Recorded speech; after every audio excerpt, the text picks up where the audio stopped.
ನನಗೆ ಗೆಳೆಯ ಅಲ್ಲ ನಾನು ನಿನಗೆ ಕರೆಯಿನಿಯ ಎಂದು ನೀನು ನನಗೆ ಬುದ್ಧಿಯ ಮೂಡದ ವಯಸ್ಸಿನಲ್ಲೇ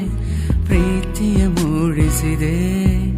12 ವರುಷವ ಕಳೆದಿರುವೆ ನಿನ್ನ ನೆನಪಿನಲ್ಲೇ